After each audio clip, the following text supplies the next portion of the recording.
that lenders look at: credit, income, and down payment. And from there, the important part is that payment affordable to the person? It's specifically uh, to everyone, it's just different. So even though you may be super well qualified, if you don't like that payment, then that's too much of a house for you. And we don't want our clients to be, house poor. We want them to be able to live the lifestyle that they want. There's a We live in a high cost area, so the pre-approval or the pre-qual make sure that the clients don't go over their threshold of what their maximums are. And so we want to define that limit so they don't go searching for something that they can't buy. But also, is it affordable? And I think that's more important than what the banker says you can do. Just because I can get a bunch of money for the person doesn't mean they should necessarily take that much. Sometimes those two are the same, but not always. Right. And so lots of times when I deal with clients, usually the first thing that people say is, oh, I did this online pre-qualification, so I'm pre-approved and ready to go. And it can be a real hurdle to explain to folks, there's lots of things that can come up that can affect your pre-approval. That's going to come up either now beforehand, during negotiations, or when you're in contract, that can cause huge problems. So can you speak to that at all, about the importance of making sure you get all these documents, everything ready before you even look at a home? Yes, for sure. I think people filling out documents or anything online is a little bit cumbersome, probably takes longer. And the person themselves, the buyer, they're filling these documents out, and problems can arise. You're guesstimating at your credit score, or a person will say, okay, I make this much per year. Let's make it up. It's $100,000 per year. But they don't know that the lenders count income differently for certain different things, like bonuses or overtime or commissions. Like lenders, like I call it lender math. They use different calculations for different things. So I personally think it's much easier and faster to just send in a couple pay stubs and the paperwork that we need, and let the professionals set it up. That way you don't even have to do it. You just send over some simple paperwork with an upload, and those documents are actually 95% of the loan application. That's the heavy lifting right there. Let the professional set it up, and then at our secondary phone call, we figure out, okay, what does the loan look like? We go to all the loan programs once the paperwork's in. That way, when I'm talking to someone and we have their paperwork in, we've got all the answers already defined, and we can go through all the loan options. Versus, if someone made an error on their own paperwork, it could be problematic. And you don't want any problems when you're buying a house. The whole idea of a pre-approval is just to get the answers and any hurdles fleshed out early. Right. And so you just mentioned different products. So let's explain that to people. What do you mean by different products? Sometimes people hear pre-approvals and they think it's one answer, but there are different options. So can you speak to what different options there are in terms of a loan? Yeah, there's definitely not a one size fits all solution for mortgages, just like there's not one house that everyone, wants to move into. There are different down payments and different loan programs. What I mean is someone could put down as much as, they could buy the house cash, or they could have no money down, or they could have 3% down or 5% down. People think you need 20% down. That's not the case. Um, there's loan programs for veterans, and there's loan programs for first-time home buyers, and they're not all the same. Mhm. Is the property different? Is it a duplex? Is it a condo? Is it a townhouse? Is it a cabin? Is the property even lendable? So there's a lot of Right. different things, and it all comes back to basics. It's just getting the answers first so that you're perfectly set up.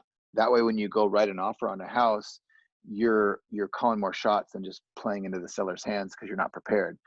We Right. see a lot of people that want to do that. Again, people don't want a mortgage, they want a house. So they go online, they look for the house, they see the house they want, and then they scramble to get ready to go get the mortgage. Um, and then they're struggling to write a competitive offer or a timely offer because now they're getting their things done at the last second versus being well prepared. And I think, like anything, if you're buying something for uh, multiple hundreds of thousands of dollars or $1 million or even more, get prepared so you can be, your best offer and get it done early.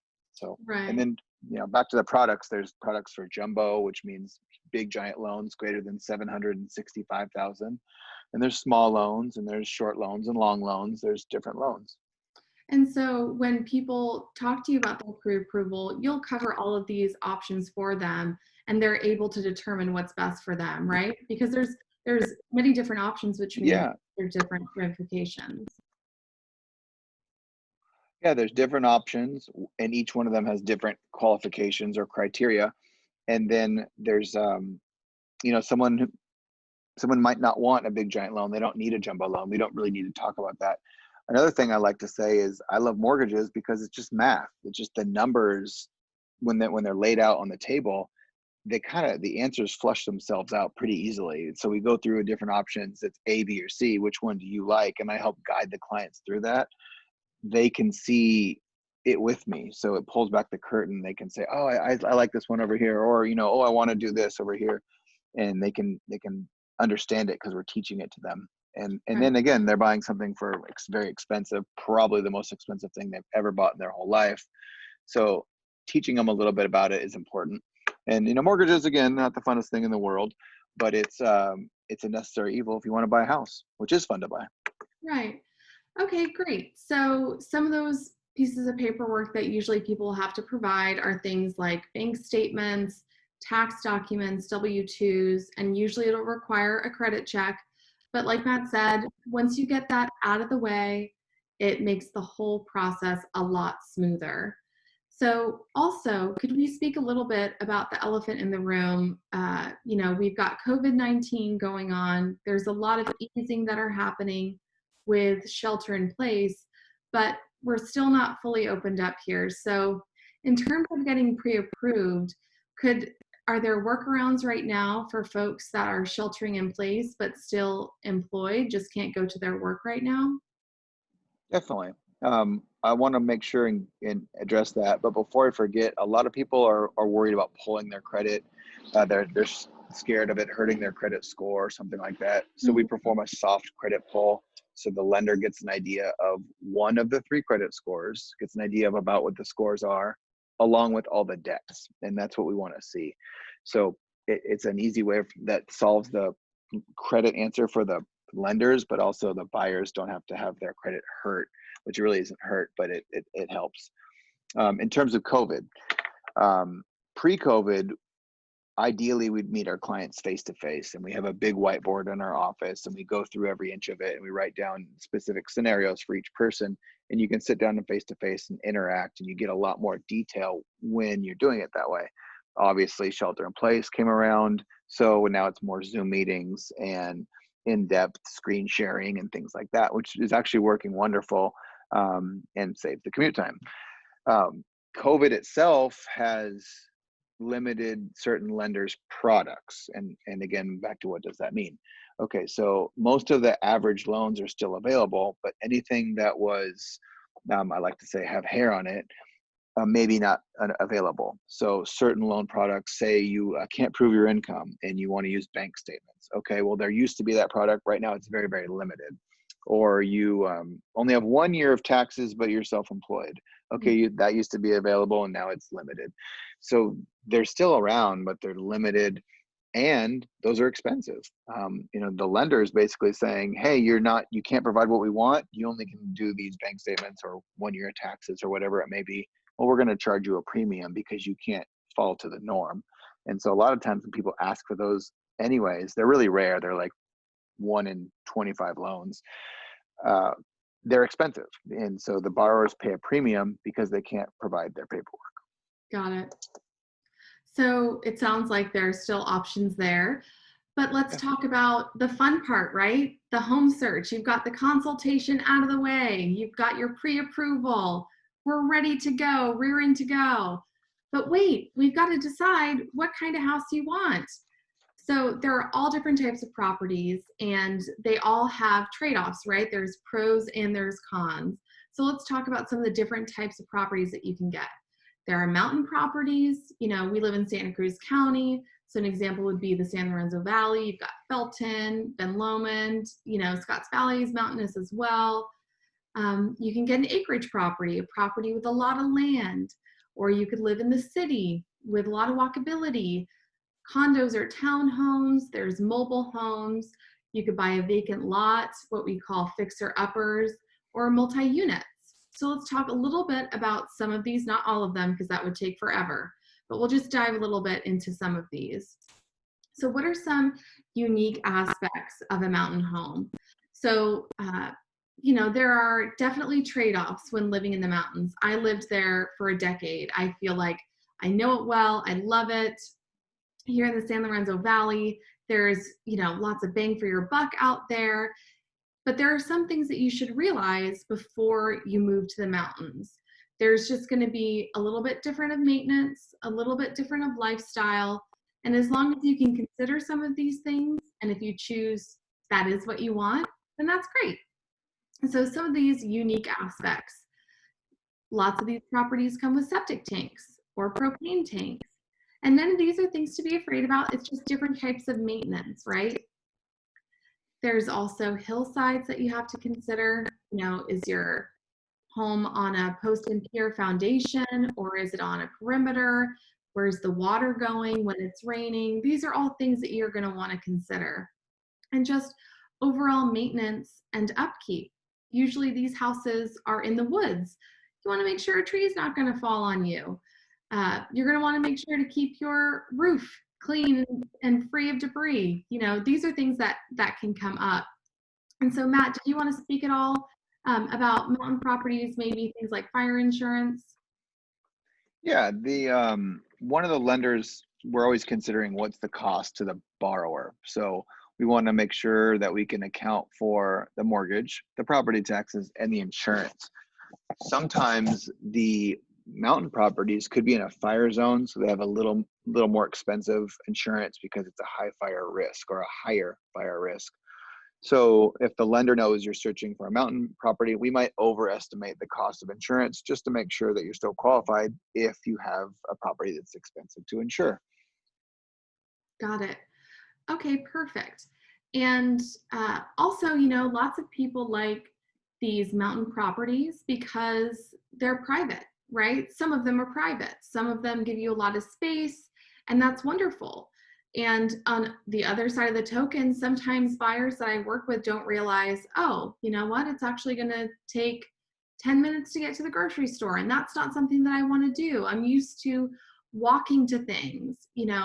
Each different type of property offers you different things. And so those trade-offs are really important to consider. You want to consider your lifestyle. What is it that you enjoy to do? Do you enjoy being in nature, or do you enjoy being able to walk to the boardwalk, right? So these are just some things that you're going to want to consider. Yeah, a lot of people right now are moving out of the suburbs and out of the cities and into the suburbs or into the mountains because they don't want to be around people for obvious reasons. Right. And they want the space, or people that are, avid outdoors people, they want to hop on a bike and just go. And that's what's cool about Santa Cruz. It offers so much of that. And some people on the opposite side of that coin might want to live near the ocean because they want to be right there, so they don't want to be in the mountains. So it's kind of like beauty's in the eye of the beholder with that. Absolutely.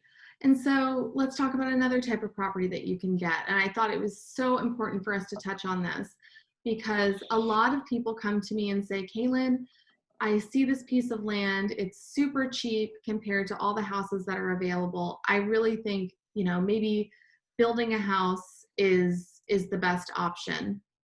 And so while I totally appreciate that tenacity, and I think that's a great, fun idea, I do think it's very important to get down to the important elements to consider when you're thinking of building a home, at least here in Santa Cruz County.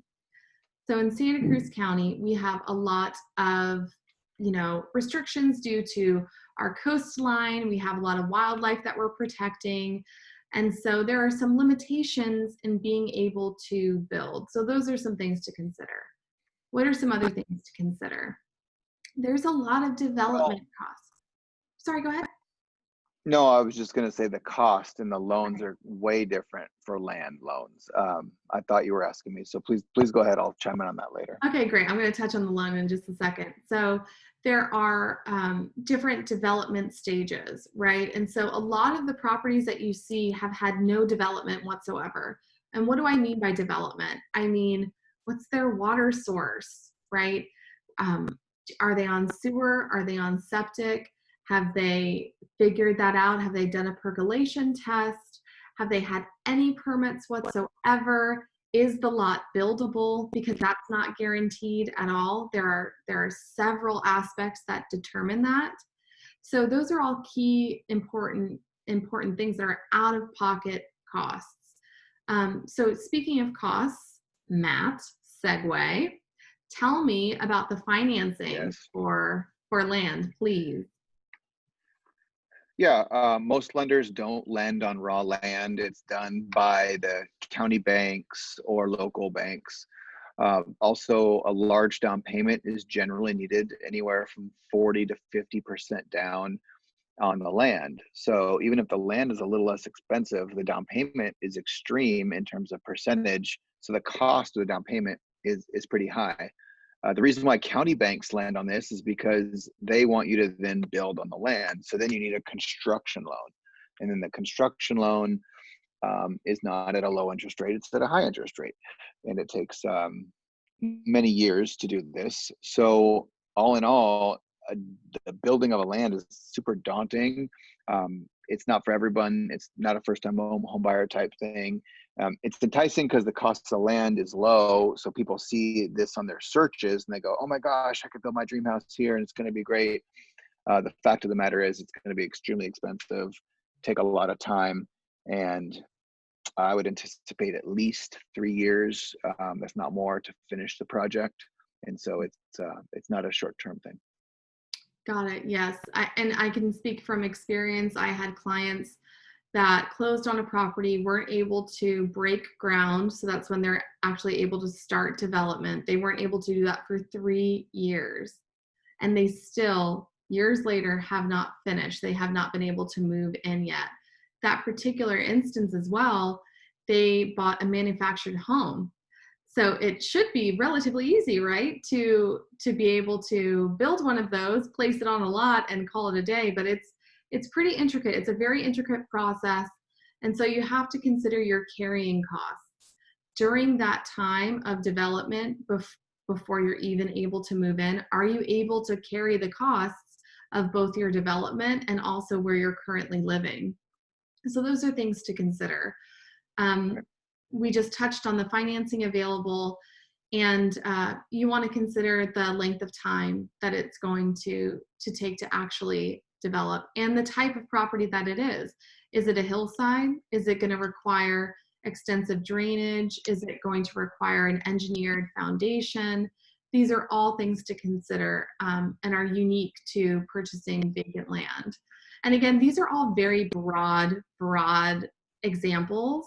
So if you're interested in vacant land, it's really going to take a one-on-one talk to really dive into your wants and needs and if it's feasible. So let's move on. Considerations to homes and HOAs and condos and townhomes. So let's talk a little bit about condos and townhomes. Can you tell me the difference between the two, Matt? Yeah, a condo and a townhome. An HOA is a homeowners association. So a condo is, you have, if there's 100 units and you own one, then you own one share of the condo development. You don't own the ground underneath your particular home. Your home might not be touching the ground. It could be on the second level. The difference with a townhome is you actually own the dirt underneath the ground. Lenders prefer this, so rates are generally a little lower on townhouses than they are condos. If you have a larger down payment, then the rates are the same. But the lenders, if it's a condo, we have to look at the condo itself because you are a part of an association and you own a fractional share of that. So the lender has to see if the HOA itself is a solvent entity. Does it have money in the bank? Are there any delinquent HOA dues? If so, how much? Are there any lawsuits going on that would perhaps make this whole thing, be bankrupt? Mhm. So the lender are going to ask questions about condos, only condos, not townhouses. And sometimes houses have HOA dues. It's a little bit rare, but there are developments where the houses have a small HOA cost as well. Right. So let's talk about HOAs because there's pros and cons, right? So in HOAs, lots of times there's restrictions on what you can and can't do within the grounds to your home. So there are some restrictions. But also something to consider is sometimes they cover costs. Sometimes they'll cover costs like road maintenance, or they'll even cover the cost of your roof or your exterior. So it's a trade-off. You're trading one thing for the other. And so it's just something to consider, right? And so you've got those additional monthly costs, and your lender will factor that in when they pre-approve you. And some things to consider too are, how do you deal with restrictions, especially when it's such a big asset? Are you going to be okay if you want to do a big expensive remodel on your property, but you have to get approval from the HOA first? Again, it's those trade-offs. So those are just things to consider. How about Something to just some briefly is the insurance on HOA on condos or townhouses are usually lower because you're a part of a bigger association. They have a master insurance policy which covers a portion of your needed insurance, so the insurance is cheaper. Whether it's a little more expensive on your own home because you have to insure everything, so the insurance is a little bit cheaper there. Right. So let's talk about fixer-uppers, right? We've all seen HGTV, right? We all have this in our mind, what it's like to buy a fixer-upper. So I want to be sure we just touch on a couple of things. So the first thing to consider is, what is needed to actually fix this place up? The odds are it is not just updating. It's not just slapping a coat of paint. It's not something little. We're talking, if this is a true fixer, it needs some help. It needs foundation work. It needs a new septic. It needs a new roof. There's something going on. And many times people will see a price tag that's just slightly lower than other homes in the area, and they think, oh my gosh, this is a steal. So Matt, do you want to talk about maybe some financing that's available for fixer-uppers? Hey, yeah, the lender, because they are a part owner of the house because they have a mortgage on the home. Someone puts 10% down, well, the bank really owns 90% of the place. So they want to make sure that the property is livable and it's up to a workman's building status. It can't have health and safety concerns. If things need to be fixed up or it's outdated or it's old, that's okay. But if it has actual health and safety concerns, then it could be a challenge for the lender to want to lend. Like, is the place Right. going to fall down? The slide we're looking at, obviously not lendable, but that's where fixer uppers are tricky because the price is very enticing. And a lot of home repairs on these fixer uppers, you can't see with the naked eye at first glance. Maybe it's a cracked foundation that you can't see, and it's $100,000 to fix the foundation. And then there's other things that are obviously more glaring that you could obviously see. Maybe it's something that's just not finished. So, but the lender has to deem that they'll give a loan to the property. And if it's a big time fixer, it could be a problem for the lender. If it just needs to be touched up, then there's something there. The other thing too is if it's discounted a little bit, like let's say it's $50,000 less than the house that doesn't need work, but then you put in $50,000 worth of work to make it the same as the other one, and it takes forever to fix this house up, plus all the blood, sweat, and tears that goes into it. You just did all the work. Your house is now the same value as the next one, and you spent 6 months trying to do that. So I don't know that it's always worth it. It's like the old saying is, if it's too good to be true, then it probably is. Right. And I feel like, there are great opportunities there. Personally, I've fixed up a house. It was my first house. And I did one of those rehab loans. I did a 203, it's called a 203K rehab loan. And I can speak from experience that it takes a lot of time. And so, the importance of talking about fixers are the things that you want to consider when you're purchasing a home. So, purchasing a home itself is extremely stressful. It's a huge purchase, it's a life change. So, you want to make sure that you're setting yourself up to be in a happy place. So, you've got to consider, okay, if I buy a fixer, that's going to be a complete different lifestyle for me. That's going to be my life for a long time. So if you consider that in your work, your family, your personal life, and you say, yes, that is what I want. I only want to live, breathe, cry, bleed this house, then that's great. There are options available to you, but it's just important to recognize that. So you got to consider also, do you have the funds for things that will come up? Do you have the funds to cover a foundation? Do you have the funds to cover this roof? Those are all things to consider. And also something I'd like to bring up, Matt, you touched on this, is if you fix it up, considering what you paid for it and what you put into it, did you overpay? And then what about the time you spent doing it? Then did you overpay? I feel like those are all things that you're going to want to consider. Yeah. I'd like to say, like, the fact of the matter usually with fixer uppers is if all it needs was paint and carpet and like a new lawn, the sellers would have done that and then gotten top dollar for the property because it's a seller's market right now. So finding these diamonds in the rough are, A, they're just not around very much. And then B, if they truly are fixer uppers, generally they're bought with cash because you can't get a loan on them. And then a true fix and flip person will come in with the whole crew, bang it out, and then resell it. And actually that's where you get a lot of value in those homes because they've been recently remodeled and fixed up and they're brand, not brand new, but recently remodeled. Sometimes those are the better ones to buy because it's all brand new stuff. Right. It just depends on your situation. And Totally. again, Yeah. these things vary not only from property to property, but person to person. So that's, it's so important because there's so many intricate pieces to really get in depth and have a consultation about it. So let's touch again on COVID-19. We're all dealing with this pandemic. So how can we make the community and our clients feel safe? So we're doing a lot of these virtual consultations. They're quick and easy. My clients love it. They love the fact they don't have to get out of their PJs and they get to have this one-on-one connection time to really hash things out. We also do video walkthrough tours when it comes to viewing properties. That way it saves you time and you still get to experience these homes. Then once you find properties that you say, okay, this looks excellent, I definitely want to take a look at this one, then we can meet in person.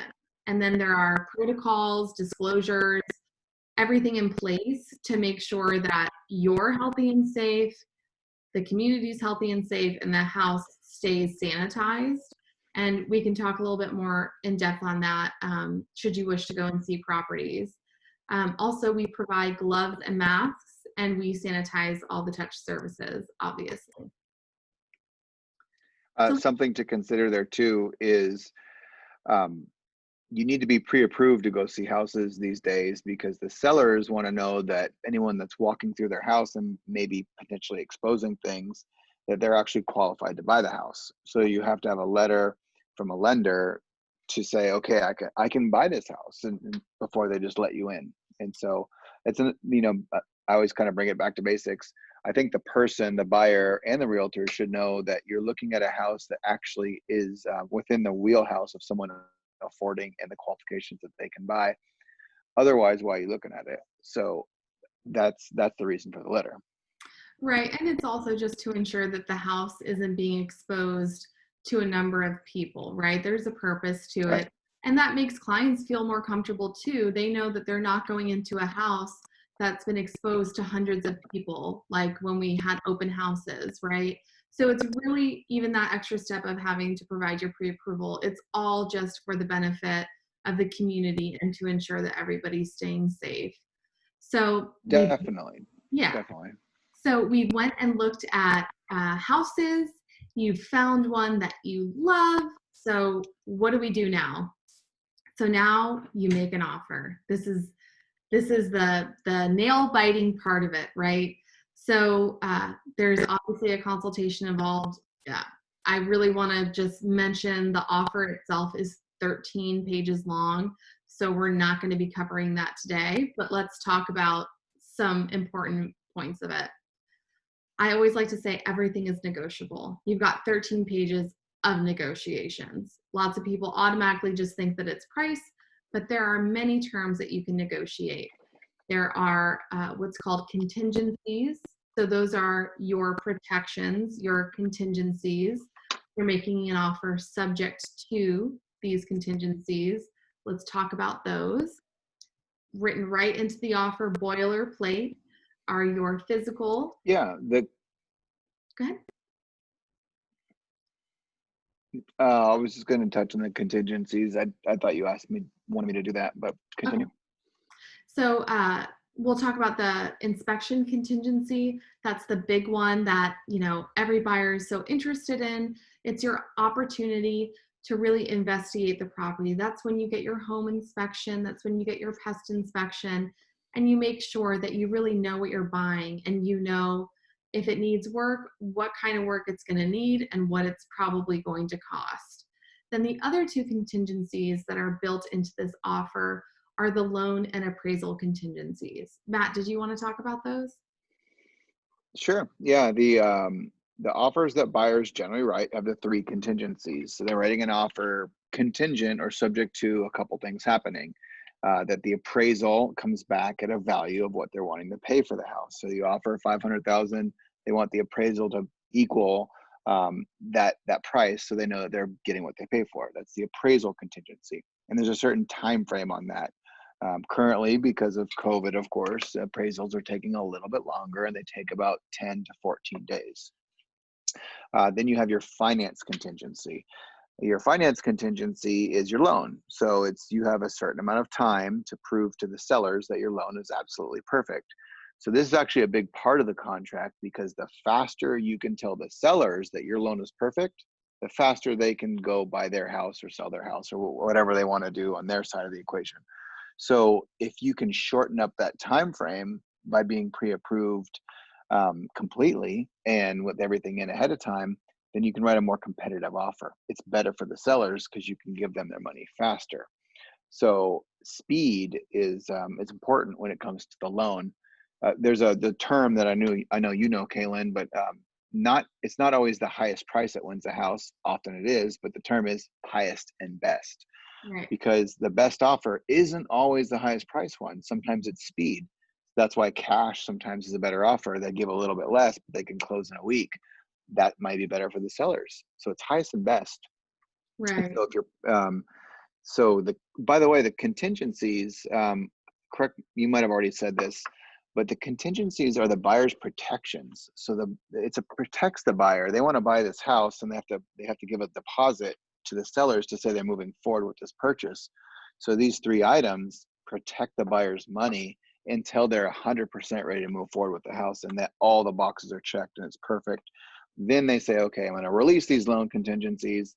I'm going to release my appraisal contingency. I've had enough time to review my physical contingency, and it's all down here. We're sliding into home, and it protects their money. Right.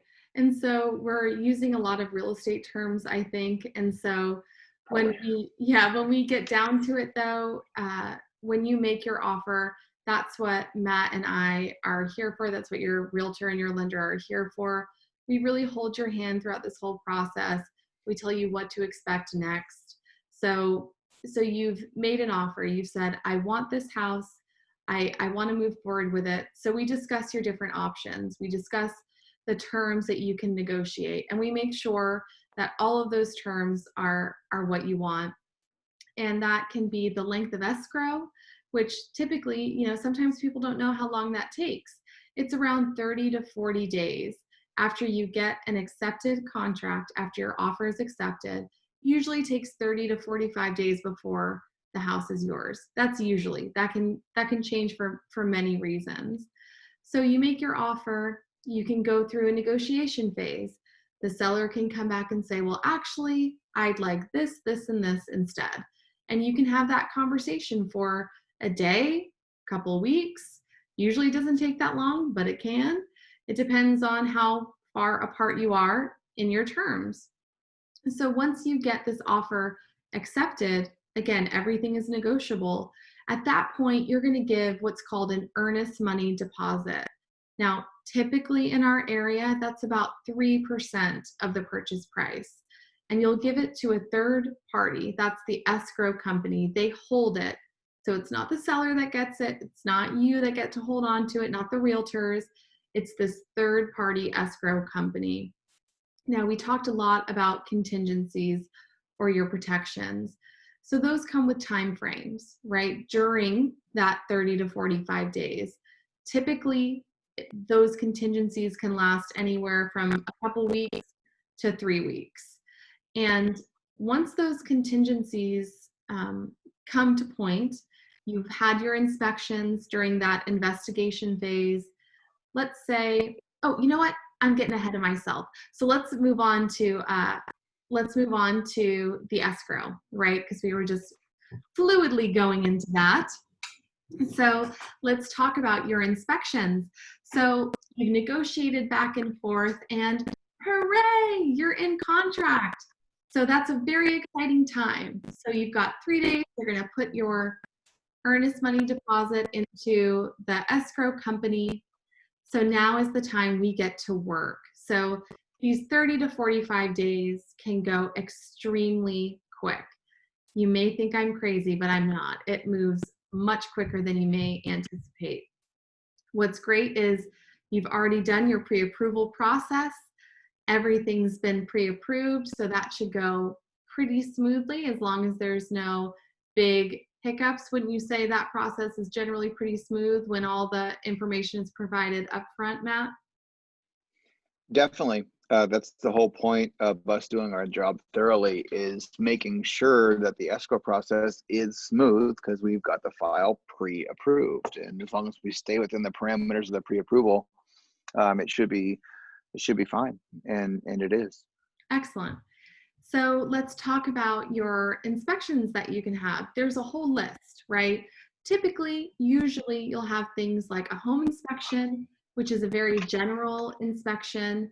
The pest inspection, which will tell you things like dry rot or termites, pretty extensive damage, and a roof inspection. If there's a septic, you'll have a septic inspection, and all of these can be expensive costs. But what I like to say is that they're your insurance, right? Because you want to know what it is that you're buying. So these inspections can be hundreds of dollars. Usually it'll be an out-of-pocket cost with all of these close to $1,000. But just keep in mind, you'd rather want to spend $1,000 on inspections rather than, tens of $1,000s on a big issue on the property, right? So let's say that we do discover that. Let's say we do discover that there's, $30,000 worth of pest work on a home. And when I say pest work, I mean things like termite damage or dry rot, things like that. So let's say that you discover that. At that point, you have, if you're within your contingency time, your inspection contingency time, you have the opportunity to renegotiate. You can say, hey, seller, I want a reduction in price, or I want some type of credit back. There are a few different options. You can even say, I want a repair. Not common in our market, but technically speaking, you can ask. And at that point, the seller, technically speaking, isn't under an obligation to do it. But at that point, they can renegotiate again, renegotiate some terms.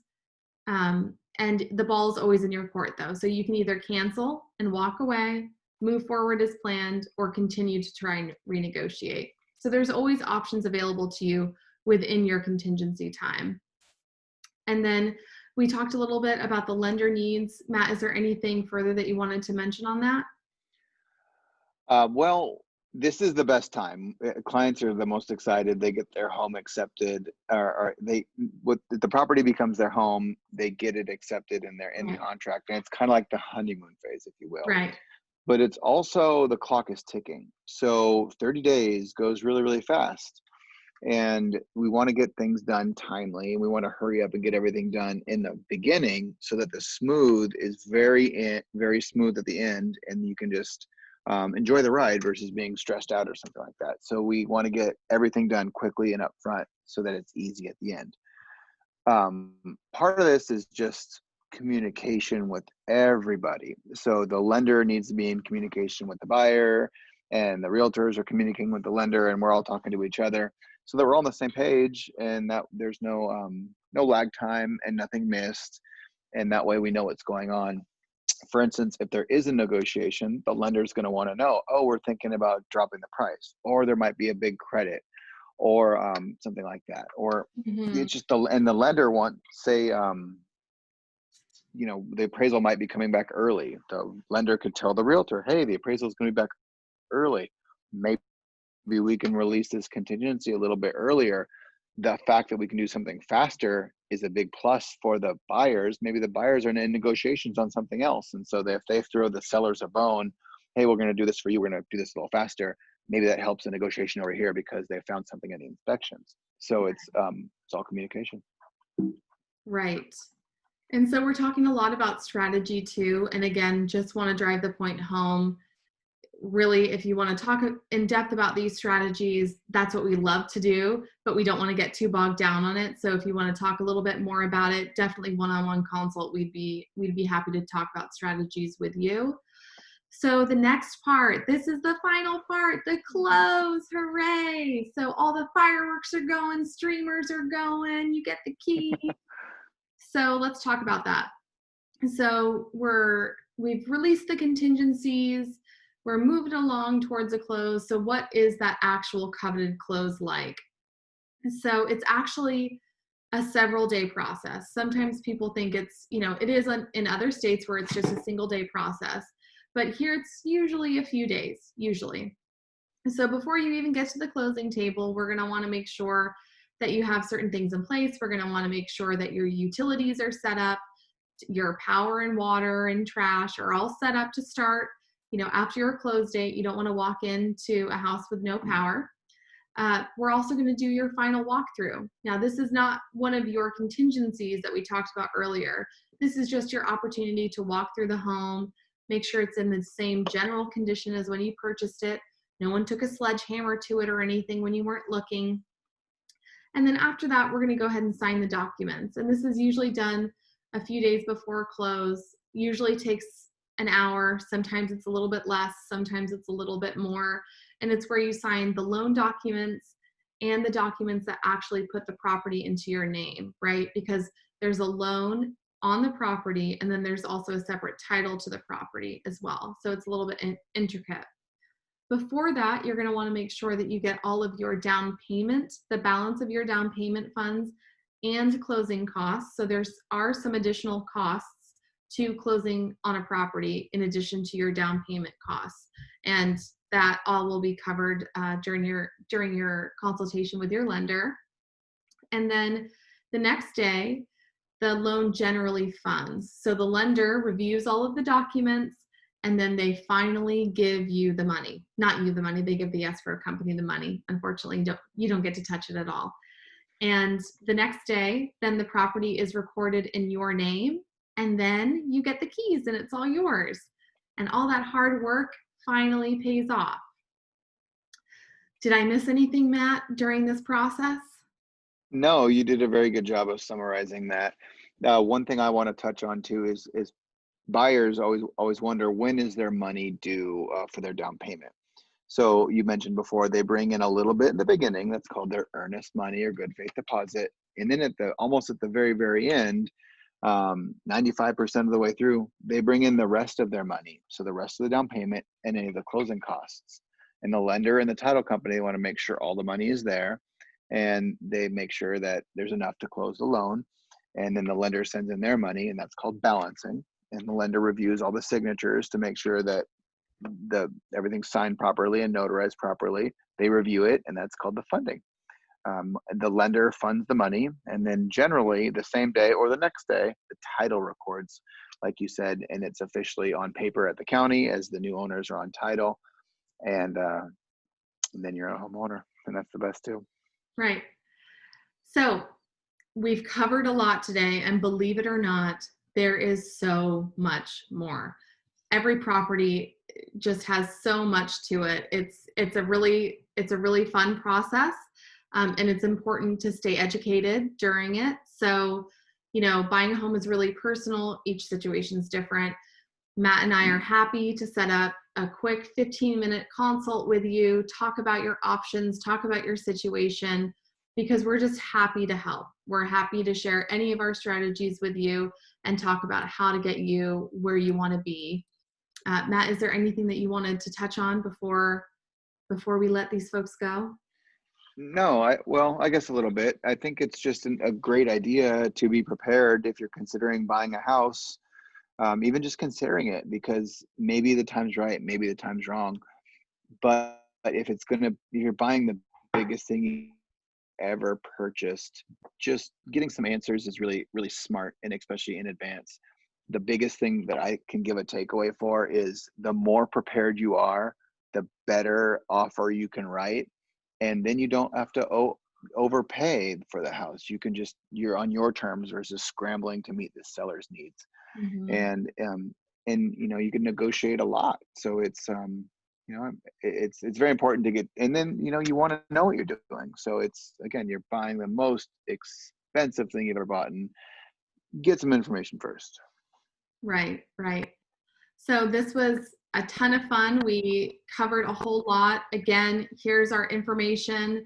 You can call us, email us. We're happy to have a chat with you, even set up a video call. We look forward to hearing from you. You can just shoot us any questions if you like, if that's easiest. I'm going to go ahead and stop my share. Just say thank you all so much, and I hope you have a wonderful rest of your. Oh, wait, we have a question. Oh, this is a good question. Does it make sense to be pre-approved with 2 different lenders? Interesting question. Matt, do you mind if I answer this question first? I don't know. Go ahead. Okay, great. So I think it's very important during this time to consider what lenders can and cannot do. So I don't know if you were able to watch our other video where we talked about COVID-19 and how lending has been adjusting to that. And I'll tell you, things happened really quickly and dramatically. So it's important to talk to lenders, whether that be multiple lenders or not, and make sure that what they're offering to you is the best option for you and your situation.